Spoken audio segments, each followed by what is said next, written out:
ស៊ូស្ដីពុកម៉ែបងប្អូននេះគឺជាទុរេនម៉ាន់ថងបាទហើយមើលទៅវាគឺផ្លែអត់អទេដោយសារតែយើងគឺមិនសូវចេះថែដឹងណាហើយទុរេននេះគឺជាទុរេននៅស្រុកមេមត់ចំការរបស់ឪពុកខ្ញុំតែម្ដងហើយតាមពិតទៅបើសិនជាពុកម៉ែបងប្អូនគាំទ្រកុំភ្លេចចុច like ចុច Subscribe ឲ្យបានច្រើនណាមួយដូចឃើញហើយមើលទៅផ្លែគឺមិនល្អទេ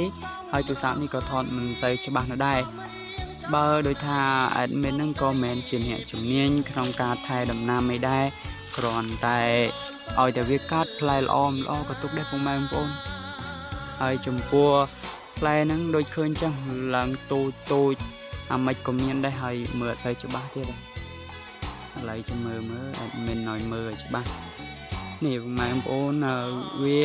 ដើមអាយុ6ឆ្នាំហើយវាលាយប្រឡាក់ប្រឡូគ្នាចឹងណាចំពោះដើមផ្សេងក៏ដូចគ្នាដែរពុកម៉ែបងប្អូនក្តឹបខ្លះ